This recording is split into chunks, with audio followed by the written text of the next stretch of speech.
Coming up on today's Locked On Senators. The Ottawa Senators defeat the New York Islanders in a shootout, and Kevin Mandolese has an NHL debut to remember. And the rumor mill is in full swing coming up to the trade deadline. Is there a chance MacKenzie Weegar could end up in Ottawa?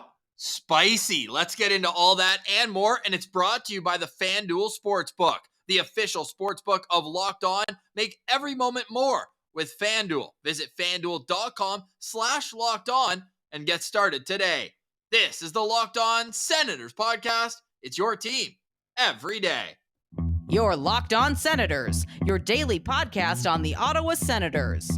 Part of the Locked On Podcast Network. Your team every day.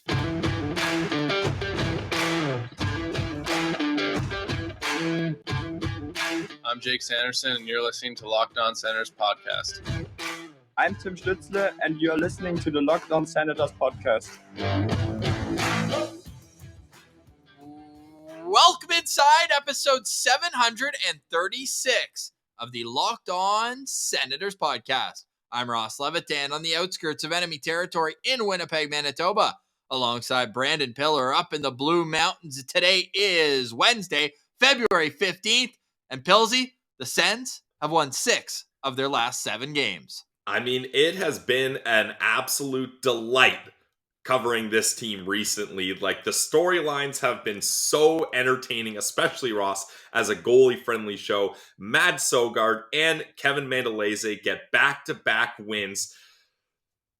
Much, much more than we could ever have kind of expected from them in this back-to-back stretch here. And the Ottawa Senators, just when you think they're fully out of it, Ross, just when we're not looking at the wild card standings anymore, they drag us right back in. Oh, boy. Are we looking at the standings later? I think we might be. I mean, I've been looking at them. Okay. We do also have final details for the Chris Neil retirement game. Yep. Of course, that is a game that you can visit with us at the GLEBE Central Pub before and after, and we're going to head to the game for 6 p.m. They want everyone, whether you're coming with us or going to the game another way, be in your seat at 6 p.m. It's going to be a great ceremony retiring Chris Neil's number 25. But Pilsy, the vibes are so high. Dare I say, the vibes are immaculate. That's a deep cut. You'll get into that, where I got that from in the next segment. But this team is just finding different ways to win. They played awful for 57 minutes against Calgary, and they get the win. Last night, I didn't think they played particularly well. Kevin Mandolese made 46 saves, 3 10-bell saves in overtime. Otherwise, we're not having this conversation. But for all the games they played well and lost earlier in the season, I'm just seeing these as the world evening out. Yeah, the hockey gods tend to have a way to do this. Puck don't lie, if you will. But Ross, I'm going to push back. I actually thought they played a pretty decent game last night, especially the first period was a really gutsy effort. Like, when you start looking at this roster and the guys that they're missing, and you have a young 22-year-old 6th-round draft pick making his NHL debut up against an Islanders team that's, I would say it's kind of fair to say they're going all in to make the playoffs here as they trade a decent package to get Bo Horvat. And the Ottawa Senators, they hold their own, and we got to give Mando his flowers here. Like, my God, to have an NHL debut as a goalie and have 48 shots and stop 46 of them. And Ross, we talked about it in the postcast. I'm not putting either of those goals on Mando. Like, those goals are getting past probably any NHL goalie there is. Pulock, he gets a wide open lane in the middle of the slot and rips one past Mando. Not much you can do there. And then the other one was a quick one-timer that, again, not much of a chance. So I really think, and then you go on to overtime, he makes a bunch of great saves, especially the save of the night in my mind was the Horvat backhand deke all alone chance. Mando gets a pad on it. That's where you love having a big body goalie like Mando. And then to take it all the way to the shootout and stop both players, I mean, what a night for Kevin Mandolese and his family. As if you're watching on YouTube, Ross has pulled up the picture, and I was loving the crowd shots of them, Ross. They were getting hyped. I don't think there's anything more stressful, but also rewarding than being a goaltender's family in the crowd when they get the win. My goodness, what a night. Tomorrow, we're going to get more from boots on the ground at UBS Arena. Mando's dad. So the man dad is going to join us tomorrow on Locked On Senators. Really looking forward to getting his experience down there and watching his son, a late round pick, 6th round pick in 2018, 5 years of determination through the Senators organization, backing up multiple times, especially during the COVID year where he was kind of up and down as the taxi squad guy for a decent chunk. He sat on the bench for, 10 games, hasn't gotten in, gets to have a start, and it's on the second half of back-to-back with travel against a team that's ahead of you in the standings. All of that adds up. Not a math guy, but to me, the sum of that is a schedule loss. No, Mando went out and said, I'm bringing home 2 points, gets the puck, gets the goggles. Happy family. Love to see it for Mando on a goalie-friendly show. And I mean, when we had Mando on in the summer, one of the most laid-back dudes we've ever chatted with. Just so easygoing, and it's awesome to see. Love how Matt Sogard's there with them. They're great friends, so having that support must have been awesome. Saw Joey Dax put a little something up on his Instagram. The boys love him. Anyone who's crossed paths with him. So just a really great moment. Happy for him, and glad he could have his family there on a road situation as well. And can we talk about, I don't know if that's his sister or who it is, but whoever got their hands on the black Senegoth jersey, that's elite. That's elite wear to a road game. Absolutely. Leems Martian would be proud on that one for sure. But it cannot be overstated how much a guy like Kevin Mandolese deserves this. Like, this is a guy who has had to battle through a lot. It hasn't exactly been smooth for him in this organization. Like you mentioned, he's kind of been used as a placeholder goalie for a while. He's been up and down through the ECHL. It didn't seem like the Sens were ready to give him a chance. Fans everywhere were I would say most fans, Ross, were saying, yourself included, go back to Sogard. Go to Sogard twice in a row here. No one was willing to give him a shot here. And they say, look at the AHL numbers. He's not up to snuff. But he's such a confident kid. And I loved his answers in the presser after. Just cool, calm, collected, saying, I believe in myself. I've prepared for this. I've got all the tools to succeed. I've got a long way to go, but I'm up to the challenge. And DJ Smith said the moment wasn't too big for him. I just think a guy like Mando really deserves this, and I'm just so happy for him. So happy for him. Did he deserve the start on Friday now? What do you do against Chicago?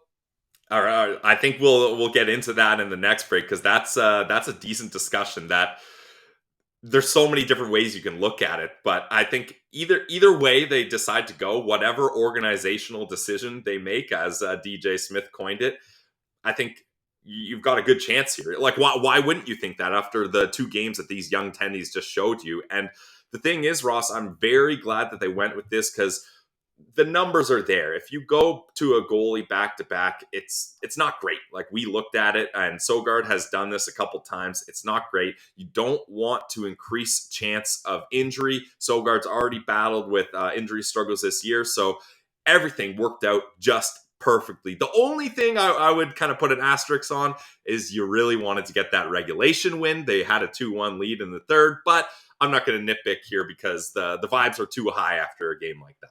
Mando makes 46 saves on Tuesday after Mad Sogard made 34 on Monday. That's 80 saves for Senators goalies in 2 games, 2 wins against 2 teams ahead of them in the standings, Calgary, and last night, the New York Islanders. Just an elite vibes day for the Ottawa Senators organization, because not only did they get good goaltending, not only did the defense block a ton of shots, and this team as a whole blocked a ton. They had 21 block shots in last night's game, a lot of them in key situations as well. So they were going to battle for their tendy as well. And I love the team camaraderie, but every team needs leaders. And what more can you say? Because I kind of ran out of words on the postcast in our Sten Central standouts talking about Tim Stützle. And I think it was put best. A commenter wrote in, like, every time Tim Stützle does something to make me think he's the best player on the team, Brady Tkachuk then does something to remind me that, oh yeah, Brady Tkachuk is the guy on this team. Yeah, it's, good problems, right? When you can't decide, you keep flip-flopping between who's the best player on this team. And Ross, there's only 1 point separating them. Brady Tkachuk has 56 points in 53 games. Tim Stützle has 55 points in 49 games. Like, those two young guys, I said it on the postcast, but it bears repeating. It's such a breath of fresh air and a relief that these guys are signed up long-term. They got long-term contracts, great AAVs, both great leaders already at a young age. Who do you think we had first in the organizational value rankings this summer? It was Brady Tkachuk. Yeah, it was. It was Brady Tkachuk. Now, albeit that was before Timmy signed his deal. Yes, Brady it was. first? I think he is. And again, that's not to be like putting down Tim Stützle. It's just, Brady Tkachuk is the complete package in my mind. And the only reason that in 2021 that we had Timmy at 2 and Brady at 3, and we made note of it at the time, was because Brady didn't have a contract, so we were unsure of how that would go. But yeah. Brady Tkachuk, man, 5 years after this one, left on his contract, and Timmy, 8 years left on his contract. You know who else has 8 years on their contract after this one? Who? MacKenzie Weegar of the Calgary Flames. He was re-signed there this summer after being traded from the Florida Panthers, where he saw a ton of success in his last 3 seasons. Former 7th round pick, former Nepean Raider, junior A-star, undrafted to the OHL, goes to the Q, plays for Halifax, and works his way into an everyday top 4 defenseman role. But are people calling him from Calgary? Dave Pagnotta of the Fourth Period, so take it with a grain of salt. It's not one of the top insiders here with the scoop, but we are going to put our tinfoil hats on and discuss, does it make sense? What would you give up? And a whole lot more on Locked On Senators. Today's episode is brought to you by our presenting sponsor. It's the FanDuel Sportsbook, guys. They are the official sportsbook of the Locked On Podcast Network. They are the #1 sportsbook in North America. They're an official partner with the NFL. What more do you want? Okay, they also have an app that's safe, secure, simple to use. I love the app. You need to check it out yourself. And they have a deal for you if you are a new customer of FanDuel in the States. If you sign up today, you get $150 in free bets guaranteed when you place your first $5 bet. Yeah, just $5, and you're going to have an opportunity for $150 in free bets. Just sign up at FanDuel.com/lockedon. They got bigger chances to combine your bets so you can get a bigger payout with the same game parlays. That's always a lot of fun. So don't forget, guys. Place your first $5 bet, get $150 in free bets, win or lose at FanDuel.com/lockedon. Make every moment more with FanDuel, official sportsbook partner of the NFL. Today's episode is also brought to you by one of our favorite local sponsors that we've got on this show. And you know where I'm going with this one already. Today's episode is brought to you by Shawarma Palace. Eat like a royal at Shawarma Palace at any of their Ottawa locations, from Rideau and Augusta to Bank Street at Gladstone. Anywhere you are in the city, whether it's Orleans or all the way out south, Bank and Hunt Club, another great location. You're never too far from a Shawarma Palace. But if you don't want to drive there, all good. Uber Eats, the official way to get Shawarma Palace delivered right to your door. I would kill for that. But luckily, in 25 hours from right now, I will be eating a Shawarma Palace platter to myself. That's how much I'm craving it. Can you eat a platter to yourself? Let us know in the comments, because that's super impressive if you can. Pilsy's a big rap guy, but hey, you cannot go wrong at Shawarma Palace. Whatever you're into, they have at Shawarma Palace. The portions are huge. The quality is elite. Go check them out at any of their Ottawa locations. They're also opening soon at the Saint Laurent Shopping Center. Eat like a royal, and Sens Game Days taste better at Shawarma Palace. It's our favorite shawarma, our favorite place to eat. We love Shawarma Palace. Go check them out today and let them know that Locked On Senators sent you.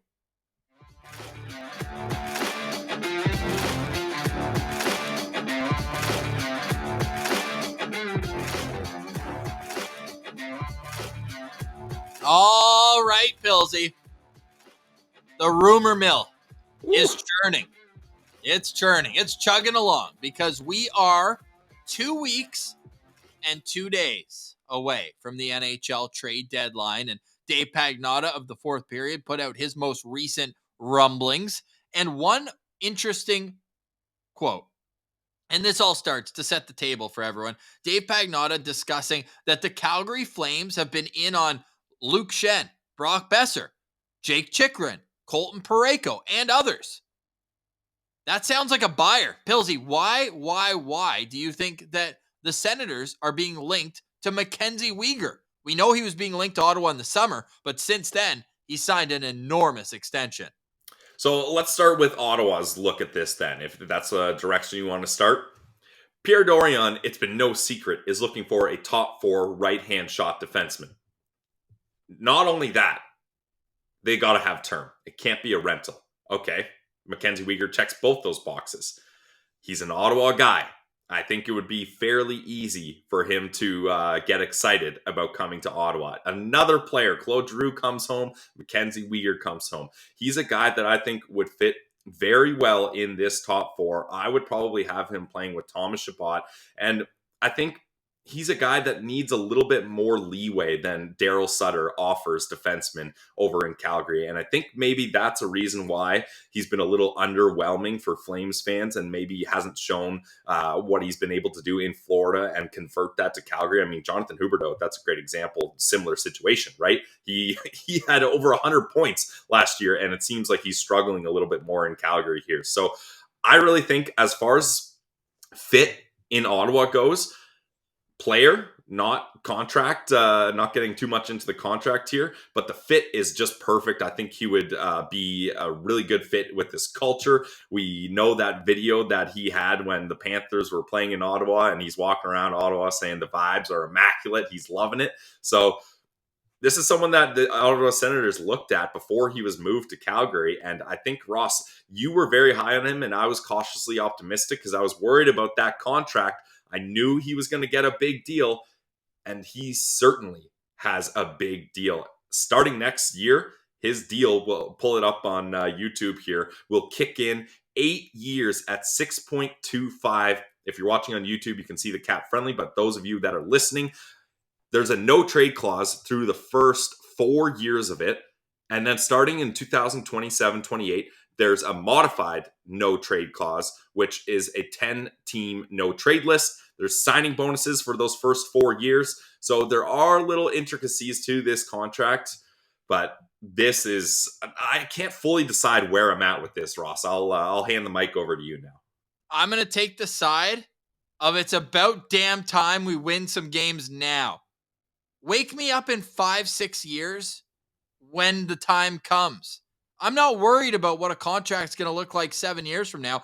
I've seen 5 bad years of Nikita Zaitsev.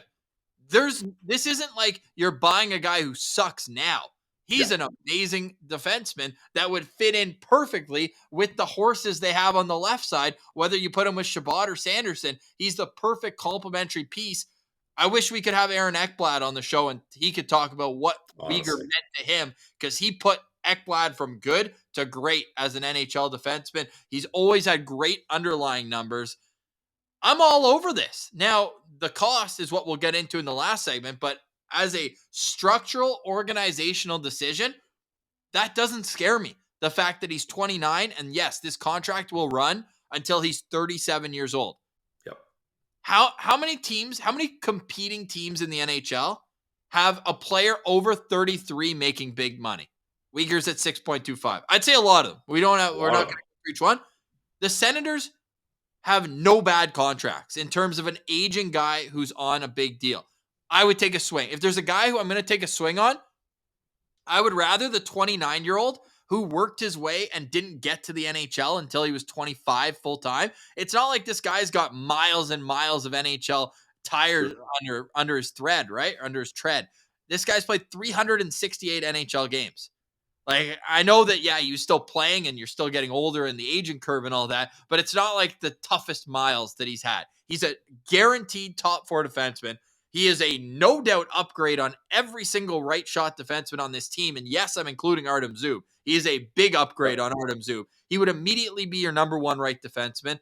Why the heck wouldn't you want to inquire or get this guy on your team? And that's putting aside the fact that he seems like an awesome dude. All of his teammates just rave about him, and he would be a great fit in the community as well. He would be one of those guys like Giroux who you want to attract to Ottawa because they would take as much pride in playing for the Senators as you do cheering for them. And I don't think that can be understated, of having that community connection. And I would be willing to give up a little bit to get him.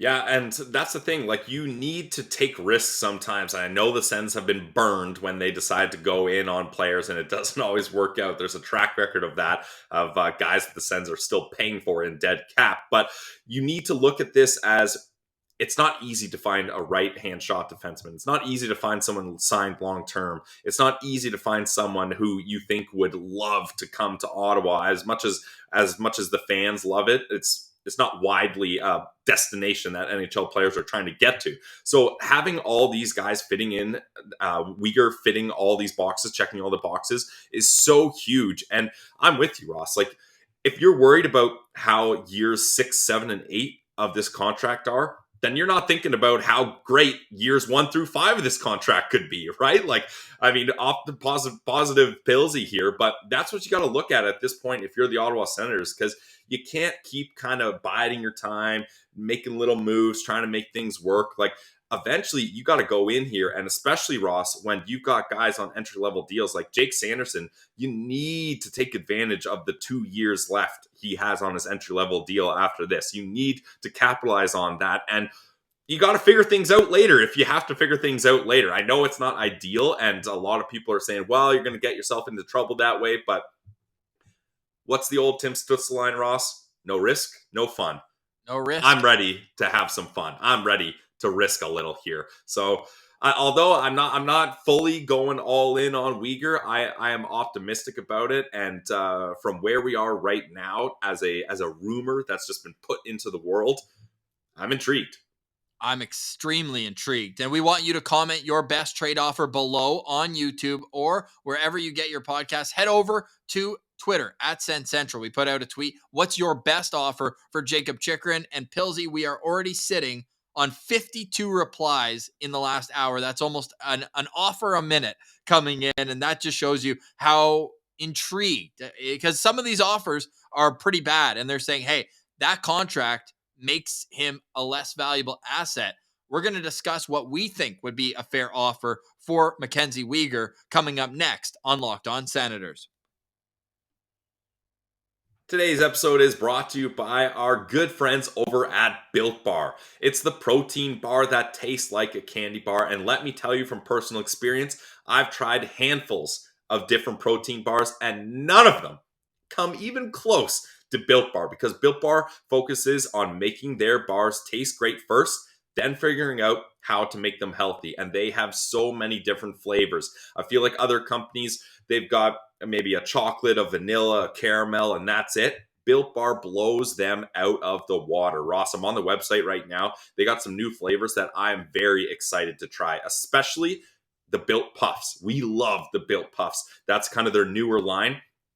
The bars are covered in 100% chocolate, all of them. And the Built Puffs have marshmallow in there, protein-infused marshmallow, though. So you get bars that are low in calorie, low in sugar, but high in fiber and high in protein.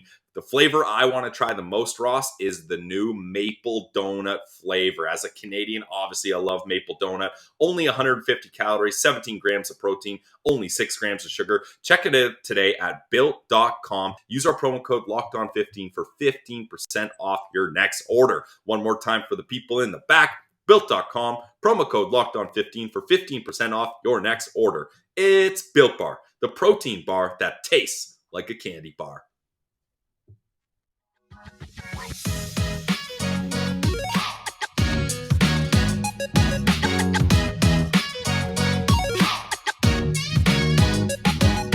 All right, Pilsy. It's Wednesday. We tried to have a Sens Central citizen on, full disclosure, internet connectivity issues, but we're going to let it ride today because we're feeling good. This music sounds better when the Sens are winning. I mean, all 5 senses are enhanced when our elite Sens brains get a chance at a win. Food tastes better.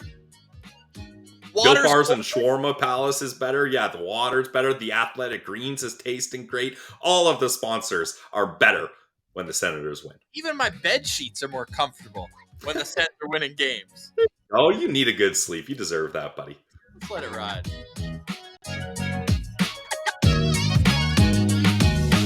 All right, let's get into it because David Pagnotta is going full out today.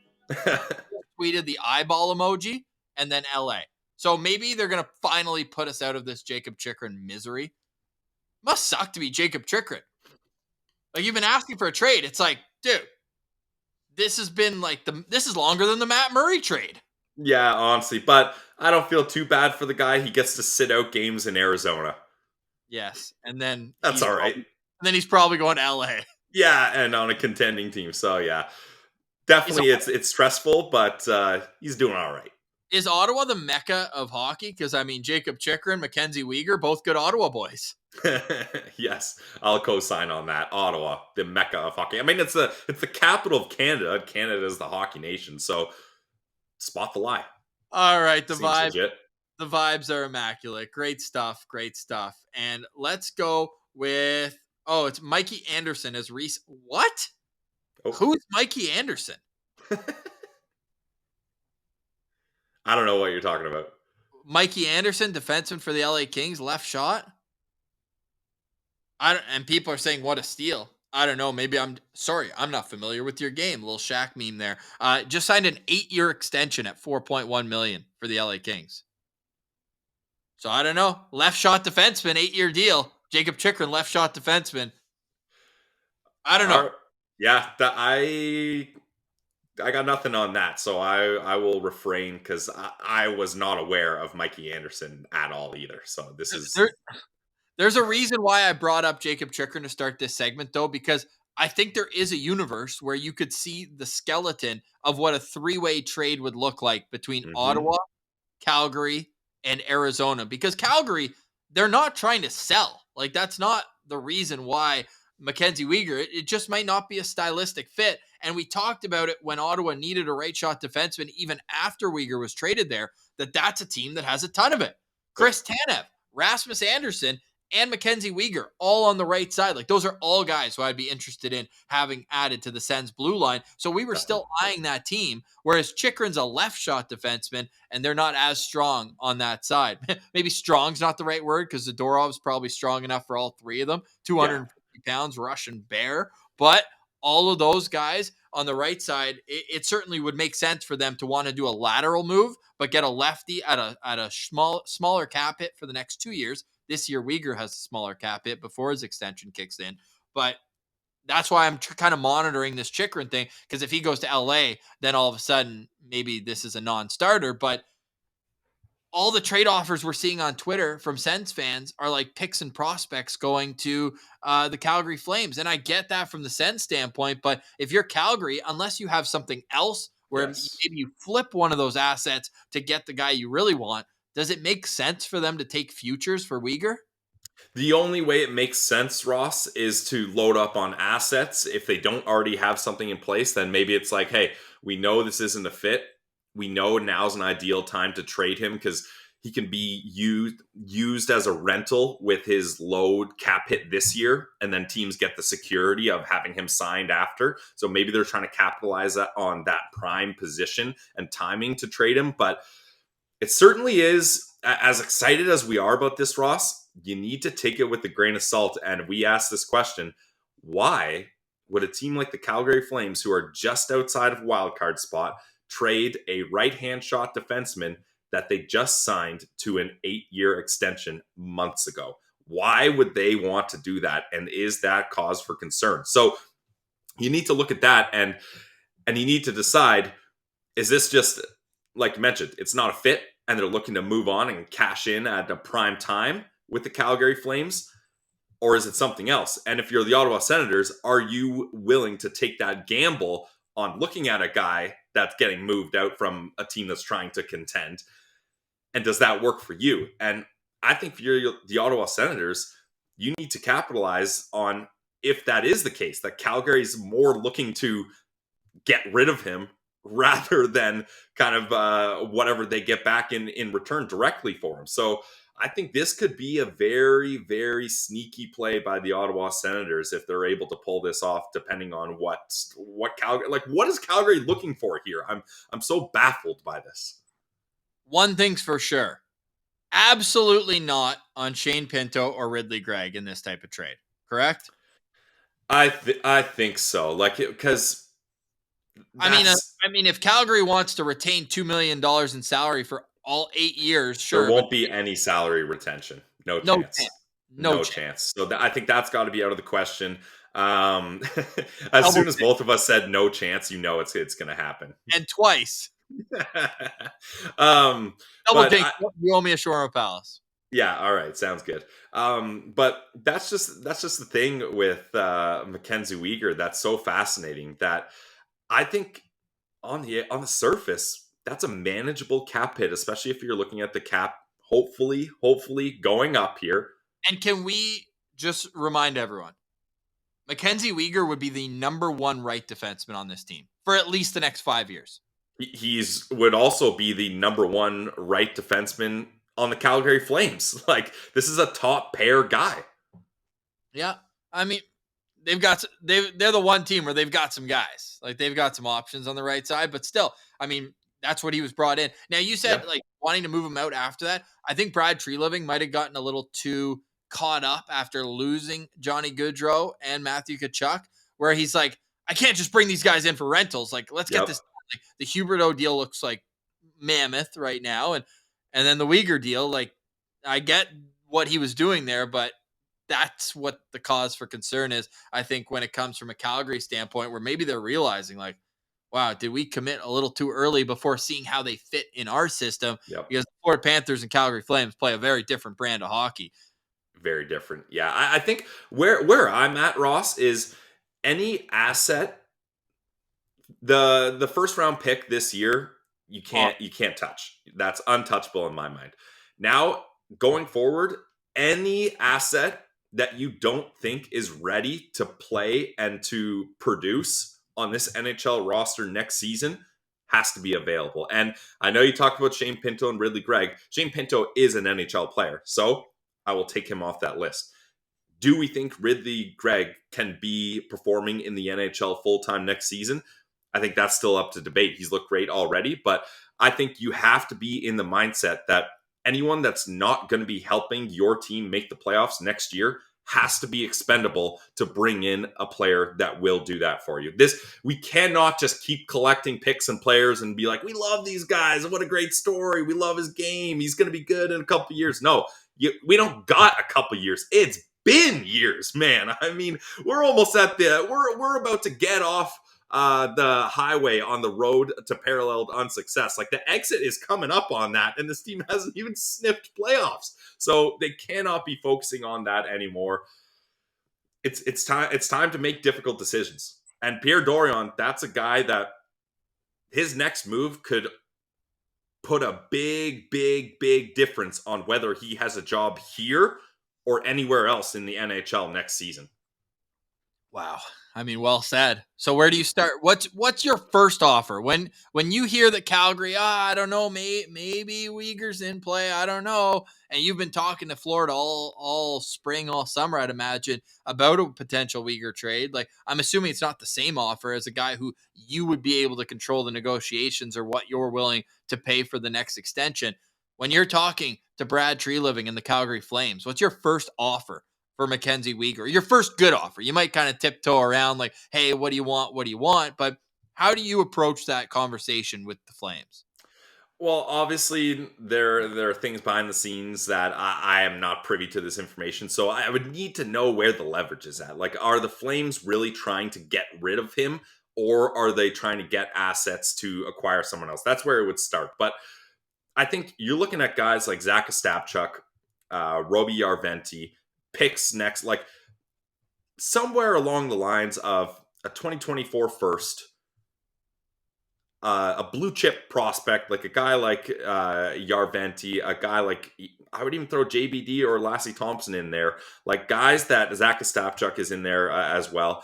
And then even if they're looking for some security, if they're looking for a contract that has some term and they think they can get a bounce back from a guy like Matthew Joseph, I would include him as well if they're looking for guys to add to the roster for depth. Like, those are the kind of players we're talking about here. I would 100% put a 2024 first round pick in, though.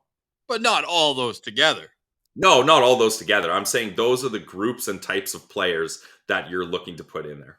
So I would approach it like this. And again, you have to separately think, what would the Flames want? I don't know if I'm in a position where I can really answer that, because I would be I'm kind of confused, honestly, why they would be moving on from Weegar unless it was to get a left shot defenseman. I mean, now all of a sudden I'm thinking Eric Brandstrom for some reason would be a fit in this type of trade, because he's not going to be a top 4D in Ottawa. He's just not going to be that with Sanderson and Shabbat here. I'm at a point, and we don't need to get too far down this road, but I'm at a point where Eric Brandstrom's league-wide value is so small right now that, What if it's not? I mean, I think Daryl Sutter would hate him, but yeah. So I'm not even considering that. And also, I think a guy like Eric Brandstrom is important to keep around. You need guys with potential that aren't going to be able to rob you contractually, and Eric Brandstrom is that guy. If the left side of your Ottawa Senators is Thomas Chabot, Jake Sanderson, you can decide where you want to flip those guys in upcoming years. That's up for debate. And Eric Brandstrom is that third guy. Sign me up. I really like that a lot. And I think you can have a lot of different ways that guys on the right side, especially Zub in there, maybe guys coming up in the prospect pool, Thompson, JBD, depending on who's around. And then you add MacKenzie Weegar in there as well. This decor is shaping out really good. So I get what you're saying with Brandstrom, but I really don't think the league-wide value of him is even worth including him, honestly. I think that it's more so me trying to figure out what they would want back as an NHL body that helps. Because my first thing is, hey, take your pick, either Lassie or JBD. Like, you guys choose. JBD, obviously an Alberta guy. It would kind of like make sense. He seems like he would be a fit on the Flames too. But again, that's a couple years down the line. Maybe when Chris Tanev comes out, maybe he's the guy that can replace him as a more sturdy defensive defenseman. 2023 off limits. But then I would say, out of all my forward prospects, you can take your pick outside of Ridley. If we're still counting him as a prospect, he's the top 6 centerman on the NHL. No, he's still a prospect, because if Josh Norris isn't injured, Ridley Gregg's not in the NHL. Right. Perfect. So then I say, take your pick on whoever you have the most on your list, whoever you see as the most value. You can have your pick of our top prospect outside of Ridley Gregg. Yeah, I'm going to hop on with you there, because Ridley Gregg, the only way I'm attaching Ridley Gregg in a deal is if there's no or little risk. And there is quite a big amount of risk in a guy in MacKenzie Weegar, who's having, I don't want to say a terrible year, but he's having a down year based on the contract he was given in his previous years in Florida. And it's an 8-year deal for a guy that's going to be on the wrong end of 30 here. So I think there is risk. And for that reason, you cannot include Ridley Gregg. So I'm with you on that. And in terms of NHL players right now, Mathieu Joseph, Tyler Mott, like the players that don't seem like they have too much value, you would think, around the league. We just did an episode where we think a 4th round pick would be a nice return for Tyler Mott. So that's where I have trouble figuring out, like, who's the NHL player that could help Calgary. It's got to be I think the three-team deal is the only way this works out, because unless, like you mentioned, Calgary already has another deal lined up, but that is risky business, making sure those dominoes all fall in a row here. So, even better. No, I'm just trying to think, like, I'm trying to figure out how the third team could broker some money off, but there's no way a team's touching any 8-year salary retention. Just not happening. Absolutely not happening. Nope, not going to happen. So you need to exchange value to offset that, because the retained salary is not going to be there. But also, Ross, I know we're very excited here. This is a guy we've talked about, an Ottawa guy, right shot defenseman. This is a rumor, so we're not going to get too out of hand here. We don't know a whole lot about it, but it's a fun discussion point, that's for sure. But we got to remain a little bit calm here. Yeah. Oh, I'm calm, but the vibes would be immaculate if it somehow, some way happens. All I know is that the Sens have been attached to every single defenseman name that's been on the market over the last 12 months. So at some point, it's like, dude, even the ones that aren't on the market, Ross. Like, are you going to pull the trigger or not? Like, what are we doing here? How long can you say you need a defenseman before you go out and get a goddamn defenseman? Like, is it so crazy? Especially, Ross, in a team that is barely barely alive in this playoff race. Like, you Correct. needed to make this deal yesterday. Like, this deal should have happened weeks ago if you're considering it. So there's no point in taking it up to the deadline and trying to nickel and dime teams. Like, no, if you got to pay a little more than you want, it's worth it to get those games in, Ross, especially with back-to-back games. Like, that back-to-back with Detroit at the end of this month is crucial right now. Like, that might decide the Sens' fate ultimately if they can get 4 points in regulation there. So there's no better time to acquire a right-hand shot defenseman than yesterday, in my mind. I love that. In conclusion, though, I'm not worried about the term that much. I think that you can have a guy who's over 30 sign long term. It's not. If anything, Ross, I actually think like the term is scary, but that risk gives you leverage. You know what I'm saying? Like, if he was signed to an amazing deal, then you're paying for that. But the deal has a lot of people raising their eyes and being like, I don't know. So you're going to get a little leverage there, being like, we're taking a risk taking him. And I think the Senators are in a position where they have to take a risk. So I actually consider that a bit of a positive in a weird way, in a weird roundabout way. I'm really excited to see what our Sens Central citizens are going to be coming up with for trade offers here, because on Twitter they're ranging from anywhere from Zaitsev and a 7th round pick to saying absolutely not, to some saying like, hey, take Yarventi, take JBD and a next year's first, and then Lalim's Martian over the top saying 2023 first unprotected. Are you nuts, dude? He is crazy. And he's nowhere to defend himself. Nowhere to be seen. Offered, nowhere to be seen. He's on the streets. He's on the streets. Hey, final note, and we're not gonna like carve him for this. It is what it is, but like not a huge fan of the Belleville Sens head coach, what he had to say today. That press conference was tough to listen to. If you missed it, it's on social media. Asked specifically, Kevin Mandolese, what kind of confidence does that give? Like, how good is it to see him do well? And like, is that something that your team can take note of? Like, hey, we can make it to the NHL from here. And he said, well, last night was a great team win for Ottawa. They did well in faceoffs and blocked a lot of shots. Good team win. Seems unnecessary. Pretty easy to just be a good guy and just say, yeah, Mando is awesome. Great kid. Great story. That's all he had to say. Ross, I'm not even looking at this as a point of like David Bell being against Mando or not wanting to give him flowers or anything. Like, this has to be just a complete brain fart. Like, I don't know. You're asked about a goalie's NHL debut and you talk about block shots and faceoffs. Like, they were 52% in the circle last night. Yeah, there's no way. There's no way he heard that question right, or it's like there must have been some sort of thing going on where he didn't fully comprehend the question, because like you said, that is the ultimate layup. Like, happy for Mando, he's put his work in, he's a great kid. Like, there's so many options you could go. He didn't even mention Mando or goal or any aspect of goaltending at all. So I'm of the mind that there was some sort of miscommunication, or he hadn't had his coffee yet, because that is just wild. Let's go with that. Let's go with that. I think that's probably the safest, most fair.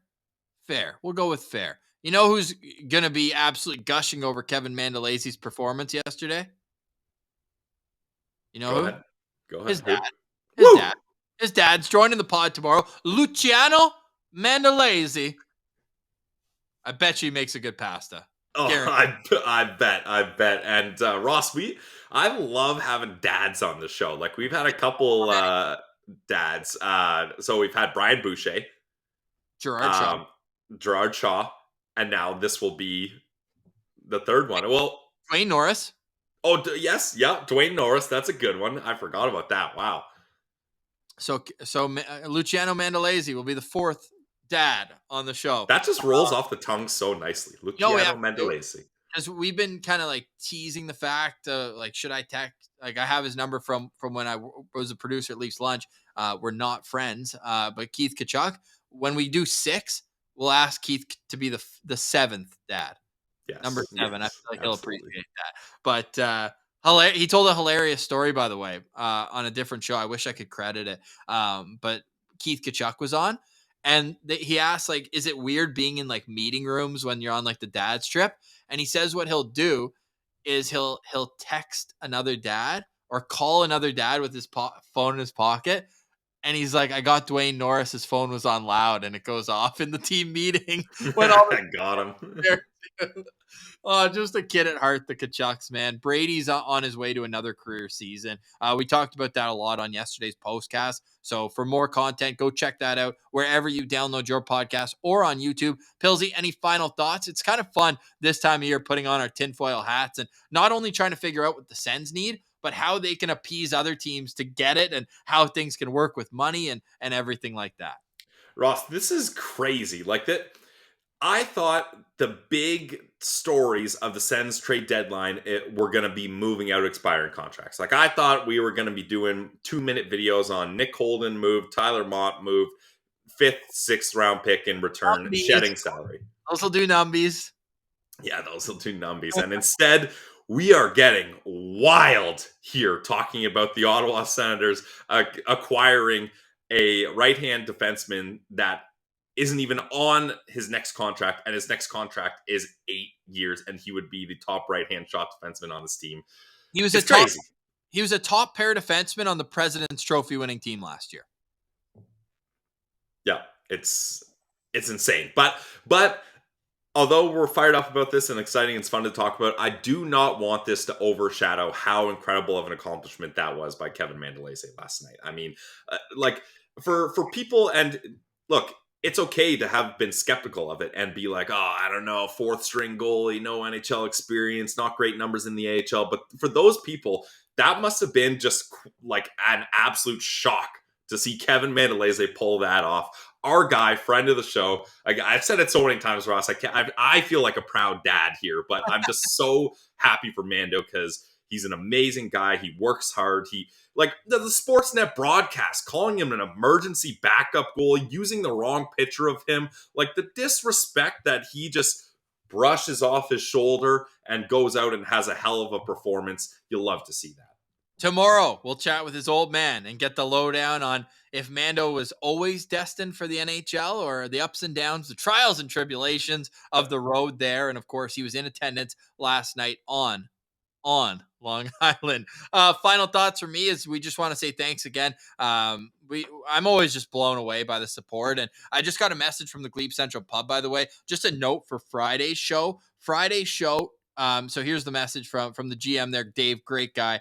Shouldn't be a huge problem, but we just heard, so we're taking 2 shuttles, by the way. The second one is probably going to leave closer to 5:15. So that means like, hey, let's spin zone this, because some people might be like, whoa, we got to get there before 6 o'clock. I need to be in my seat for the beginning of the Chris Neil jersey retirement. That's how I feel, and I'm sure there's others that feel that way. One bus will be leaving by 5 p.m. So it's not taking an hour from Glebe. I know it's far, but it's not going to be an hour from the Glebe, right beside the highway. All good. The second shuttle might be closer to 5:15. So maybe you get there at 6:05.